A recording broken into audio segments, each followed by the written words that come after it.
What I can tell you is I'm extremely bullish on gold. It has fought off all the negators, all the weak-kneed bulls, and the many, many bears, including the financial media that basically writes against it. And it's within a few trading days of a new all-time high, but I really think it can go a lot higher. I think minimally it'll go to 2,500 in the next 12 to 24 months. Then I legitimately think my target of 2,500 is real. And with it, silver will follow and occasionally lead. But gold and silver, both for capital appreciation and preservation of capital. Gold prices have shown notable resilience against the U.S. dollar in Tuesday's early New York trading session, buoyed by optimism that the Federal Reserve could move towards reducing interest rates. However, the upward momentum in the precious metal appears to be curtailed as Fed policymakers seem inclined to maintain interest rates at elevated levels for a longer period, aiming to exert downward pressure on stubborn inflation rates. PeterGrandich, a seasoned market observer, has set a near-term target for gold at $2,500, which he believes is reasonably attainable within the next 12 to 24 months. In a technical analysis of the gold price chart, Grandich emphasizes the metal's consistent upward trend since the fall of 2022. He points out the psychological significance of the $2,000 price level, which has now transitioned into a sturdy support level. Recently, gold broke through the $2,000 per ounce barrier, achieving this milestone for the first time since May. This surge was predominantly driven by geopolitical tensions in the Middle East, overshadowing concerns arising from the recent rise in bond yields. Spot gold rose by as much as 1.2% following Israel's announcement of its military actions in Gaza, marking gold's most substantial monthly gain since July 2020. Notably, gold prices reached an all-time high of $2,075.47 in 2020. Grandich argues that if market dynamics, such as potential interest rate cuts, economic slowdowns, or shifts in investor sentiment, undergo significant alterations, gold could surpass the $2,100 mark and continue its upward trajectory. Presently, with inflationary pressures showing signs of easing and the economy maintaining its robustness, Fed officials are contemplating a more gradual approach to reducing interest rates. Some analysts, like Jim Bianco, believe that high interest rates are not posing significant harm, implying that the Fed might not implement any rate cuts this year. Join us as we explore the insights shared by PeterGrandich. Stay updated by subscribing to our channel and activating notifications. Thank you. I have used gold as a capital appreciation vehicle. There are other reasons to own it, for inflation, for possession. I am never going to be to any Bitcoin or cryptocurrency sleep at night knowing that my security is based on a ledger somewhere sitting out in cyberspace, and as long as there's electricity, I can turn on my computer and look at it. Give me something that's worth something I can hold in my hand or know where it's stored. I can reach it and touch it and all. So with that in mind, even if you don't think some of these dire issues, I believe gold can be played for pure capital appreciation. And if you look at the chart, if you go back to the fall of 2022, gold hovered around 1650. And since then, and there'll be arrows noting it, as it moved up, it went through those, some people call them manipulations, some call it slammies, and others, goes through these corrective phases that don't last long. But it kept making a series of higher lows all the way up until now. While now what used to be heavy resistance has really turned into support, and that's the 2,000 psychological number. How many days now we've basically been above other than one day? And now it is turning up also on the shorter term charts.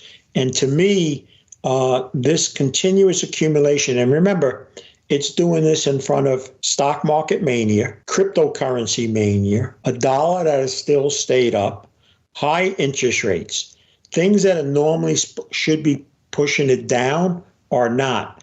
And just look at it as a boxer, because remember, gold is treated like kryptonite by most of the investment world.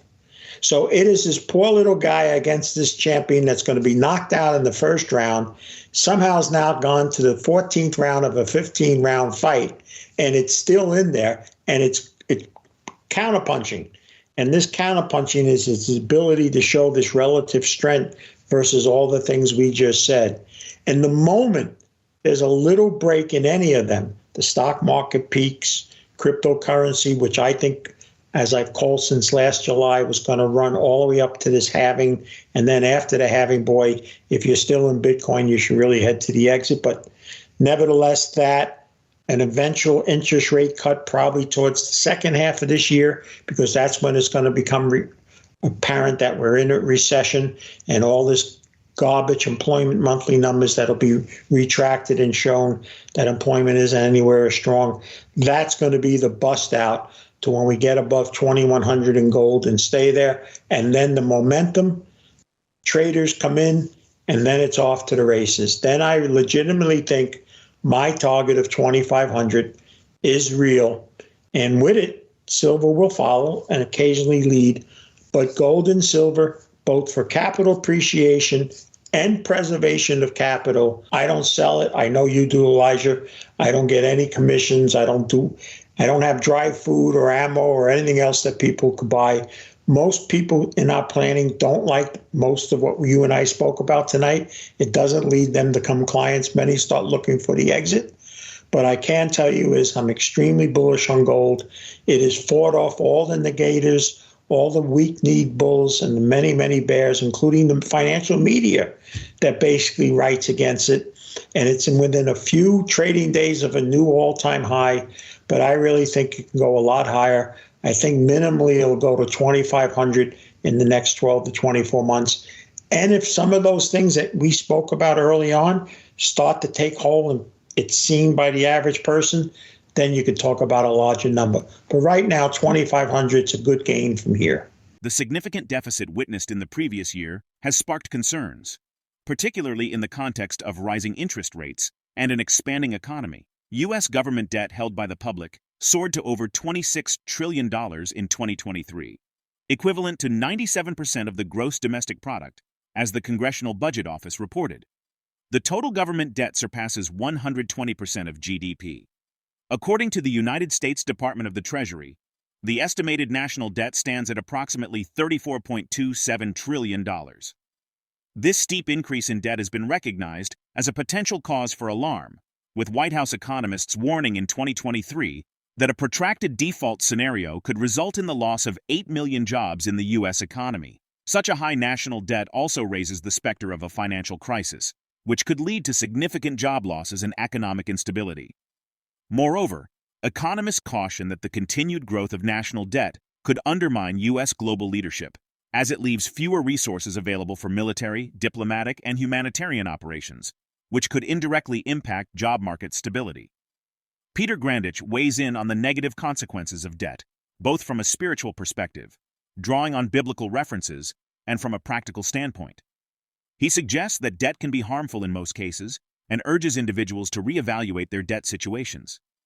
As government debt mounts and fiscal challenges intensify, Grandich notes that higher taxes may become inevitable, cautioning against the expectation of tax reductions and advocating for self-sufficiency. Let's get back to the interview. I think one of the first things people need to do is, again, look at their debt situation. Now, spiritually, it's very important because in biblical, there's no biblical support to debt. In fact, all scripture is about the harm of debt. But even if you're secular, it makes common sense that debt in most cases a lot of it is not good.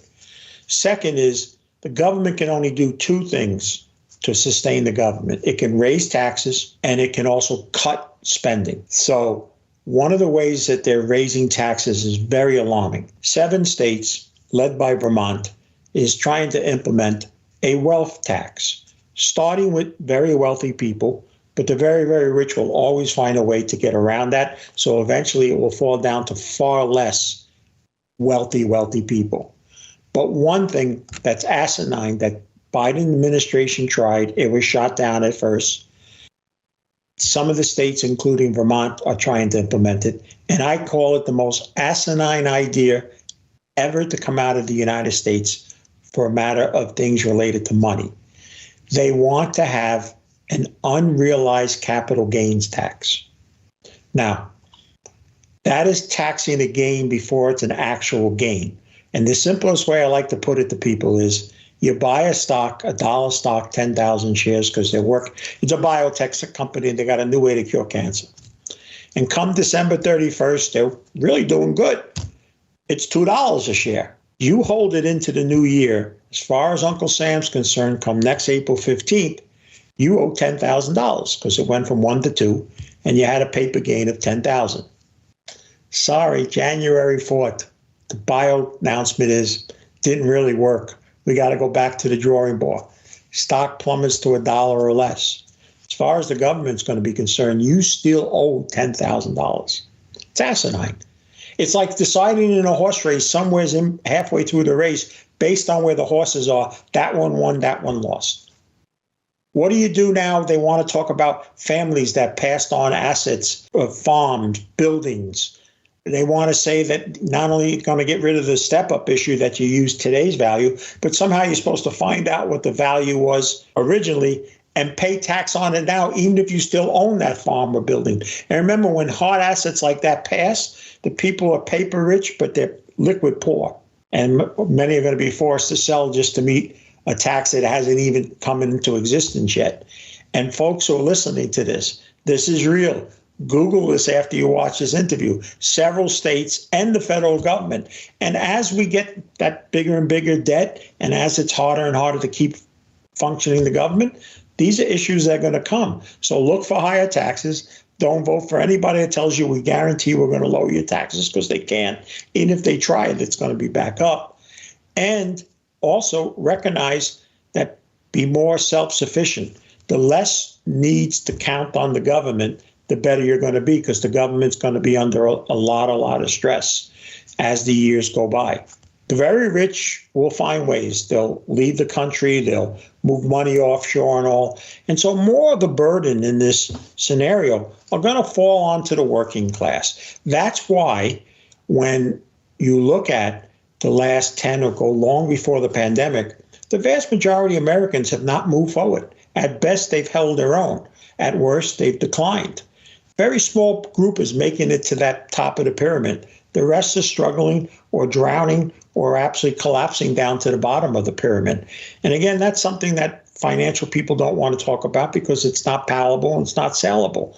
But I think you got to deal with the reality of that. With gold prices demonstrating a resilient performance amidst shifting economic conditions, what factors do you think will continue to influence the price of gold in the foreseeable future?